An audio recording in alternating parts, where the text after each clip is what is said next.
ভাই, আমি তো ব্যাংকের প্রিপারেশন নিয়েছিলাম, কিন্তু এখন আমার মনে হচ্ছে আমার বিসিএস লাগবে। ভাই, আমি তো অনেকগুলা প্রিলিতি পরীক্ষা দিলাম, একটাও পাস করতে পারি না। ভাই, আমি তো রিটেন দিচ্ছি, কিন্তু পার করতে পারছি না, কোনোভাবেই পাস করতে পারছি না। ভাই, আমি বুঝতে পারছি না কেন আমার এই অবস্থা হলো, কেন আমি প্রিলি পাস করতে পারি না, কেন আমি বারবার একটুর জন্য আটকে যাচ্ছি। বারবার আমার একই জায়গায় আমি আটকে যাচ্ছে, আমার জানা প্রশ্ন ভুল হয়ে যাচ্ছে, এখন আমি কি করব? এই ধরনের অনেকগুলো প্রশ্ন সম্প্রতি আমি পেয়েছি। সেই প্রশ্নের উত্তরগুলো ইন্ডিভিজুয়াল দেওয়ার চেয়ে আমার কাছে মনে হলো আমি একটা ভিডিওই আপনাদের জন্য বানিয়ে ফেলি। আজকে আমি আপনাদের সাথে কথা বলবো যে ৫টা কমন ভুল আমরা চাকরি প্রিপারেশনের সময় করে থাকি। নাম্বার 1, অন্যের ইন্টারেস্ট দেখে নিজে তাদের সাথে চলে যাওয়া। ব্যাপারটা কেমন? ধরেন আপনার ৩-৪ জন, আপনার যে ফ্রেন্ড সার্কেল আছে সেখানে ৩-৪ জনের বিসিএস ক্যাডার হবার একটা স্বপ্ন তাদের মধ্যে আছে। সেজন্য তারা বিসিএস কেন্দ্রে যেসব কোচিং রয়েছে সেখানে তারা ভর্তি হয়েছে। আপনি তাদের সাথে ভর্তি হলেন। ভর্তি হবার পর আপনি দেখছেন যে আপনার আসলে বিসিএস এর এই যে সিলেবাস, এত হিউজ পরিমাণ পড়াশোনা আপনাকে দিয়ে হবে না। আপনার কি দরকার? আপনি ব্যাংকের প্রিপারেশন নেবেন।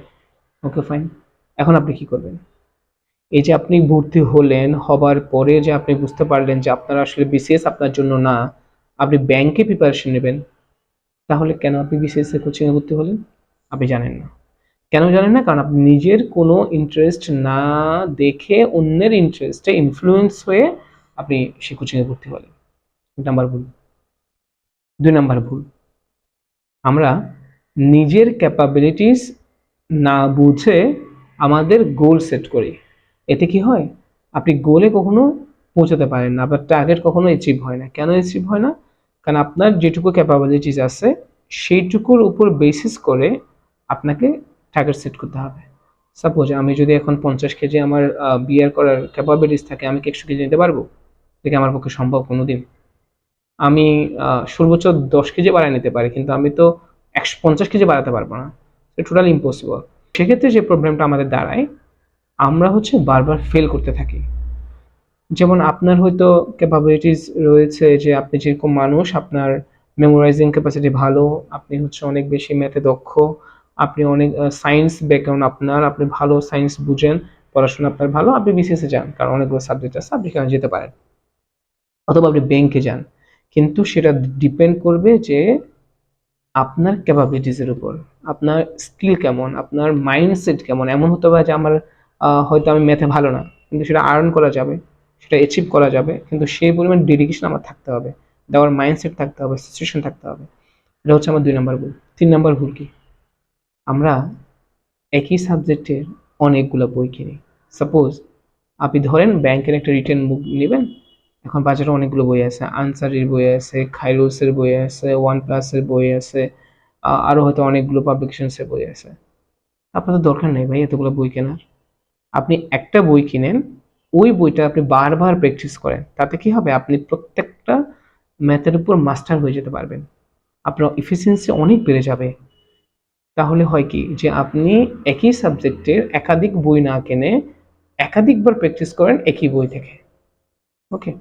৪ নাম্বার ভুল, আননেসেসারি আপনি এপ্লাই করেন, আননেসেসারি আপনি এক্সাম দেন। সাপোজ আপনার ৯ম এবং ১০ম গ্রেডের চাকরি আপনার স্বপ্নের চাকরি, আপনি এটা টার্গেট, আপনি এগুলো আপনার অ্যাচিভ করতে হবে। তো আপনি কেন ভাই ১২ গ্রেডের পরীক্ষা দিবেন? ১৩তম গ্রেডে আপনি পরীক্ষা কেন দিবেন? আপনার তো দরকার নাই। আপনি ওই পরীক্ষাগুলোতে আপনি যদি ভালো করেও থাকেন, সেটা আপনাকে আরো ডিমোটিভেট করবে। আপনার ক্যাপাবিলিটিসকে লোয়ার করে দেবে সে। হ্যাঁ? আপনি পরীক্ষা দিবেন ৯ম গ্রেডের, ১০ম গ্রেডের। যদি আপনার স্বপ্ন সেখানে হয়। আপনি তো নিচের গ্রেডে পরীক্ষা দেওয়া হয় না। আমরা করি কি? আমরা এপ্লাই করতে থাকি, পরীক্ষা দিয়ে থাকি। এতে আমাদের হতাশাও যেমন বাড়ে, অতি ওই যে কি হয়? এইসব চাকরি যদি আপনি সাকসেসফুলি পেয়ে যান, তাতে আপনার আপনার যে ক্যাপাবিলিটিস ছিল, যে স্কিল ছিল, যে আপনার কোয়ালিটিস ছিল, সেটা ডাউনফল হয়। নাম্বার ৫। ৫ নাম্বার হলো যে আমরা শুধু এক্সাম কেন্দ্রিক পড়ি। যেমন আজকে আপনি প্রিপারেশন শুরু করেন, আপনি মাইন্ড সেট করলেন যে আমি আগামী ১ মাসের মধ্যে বাংলা অগ্রদূত থেকে বাংলা পুরো বই সিলেবাস আমি শেষ করব। ফাইন, শেষ করবেন। দেখলেন আপনি শুরু করার 3 দিন পরে দেখলেন যে কম্বাইন্ড ব্যাংকের সিনিয়র অফিসারের পরীক্ষা হবে আপনার আগামী 10 তারিখ। এখন আপনি কি শুরু করলেন? আপনি ওই পরীক্ষা কেন্দ্রিক হচ্ছে আবার পড়াশোনা শুরু করেন। এতে আপনার কি হচ্ছে? আপনার এই যে 3 দিন পড়লেন, পরে যে রুটিনগুলো ছিল সেগুলোতে সমস্যা তৈরি হয়ে গেছে। তাতে কি দেখা যায় যে আপনার রুটিন কখনো শেষ হয় না, পড়াও শেষ হয় না। তাতে কি হয়? আপনি ওই যে এক্সামের জন্য পড়ছেন সেখানে আপনি ভালো করছেন না, যে বইগুলো শেষ হওয়ার কথা সেগুলো শেষ হয় না। এতে আপনার প্রিপারেশনও শেষ হয় না, আপনার ফেল করার দিন শেষ হয় না, আপনার হচ্ছে হতাশারও দিন শেষ হয় না। সো 1 নম্বর ভুল আমি আবার আপনার বলি যে আপনি 1 নম্বর ভুল হলো আপনি নিজের আগ্রহ না দেখে অন্যের আগ্রহের উপর বেসিস করে কোচিংয়ে ভর্তি হয়ে যান। 2, আপনি হচ্ছে নিজের ক্যাপাবিলিটিস না বুঝে হচ্ছে টার্গেট সেট করেন। 3, আপনি একই সাবজেক্টের জন্য অনেকগুলো বই কিনেন। 4, আননেসেসারি হচ্ছে এক্সাম দেন এবং অ্যাপ্লাই করেন।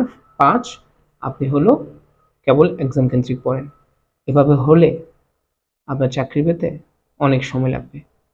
আপনি হয়তো পড়তে পারবেন, আপনার হতাশা বাড়বে, আপনার ফেলিয়ার বাড়বে। এতে আপনি হচ্ছে অনেক বেশি ডিমোটিভেট হয়ে যাবেন। বুঝতে পারছেন পে স্কেল নিয়ে অনেক বেশি কথাবার্তা হচ্ছে। এক্ষেত্রে যেটা হবে যে যারাই অনেক বেশি আগে থেকে পড়াশোনা করছে তারা তো আগে থাকবেই এবং নতুনদের জন্য এটা অনেক বেশি চ্যালেঞ্জ হয়ে যাবে, কারণ ডিমান্ড অনেক বাড়বে। সো ভাই, যদি আপনি সরকারি চাকরিতে বা আপনার টার্গেটেড কোনো চাকরিতে যদি আপনি সাকসেস পেতে চান, অবশ্যই অবশ্যই আপনাকে সুনির্দিষ্টভাবে নিয়ম মেনে রুটিন মেনে আপনার পড়াশোনা করতে হবে। আপনি যদি রুটিন মাফিক পড়াশোনা করতে পারেন, আপনার আবার গুছানো প্রিপারেশন হয়, অবশ্যই অবশ্যই সেটা 6 মাসেও চাকরি পাওয়া সম্ভব, 1 বছরেও চাকরি পাওয়া সম্ভব। আর যদি অগোছালো হয় তাহলে আপনাদের 2 বছরও লাগবে, 3 বছরও লাগতে পারে। সো আশা করি আপনারা এই ভুলগুলো কাটিয়ে উঠবেন এবং আমি আপনাদের সাথে আমার এই পেজ থেকে নিয়মিত কন্টেন্ট দিতে থাকবো। আশা করি আপনাদের কাজে আসবে। ধন্যবাদ। সালামু আলাইকুম।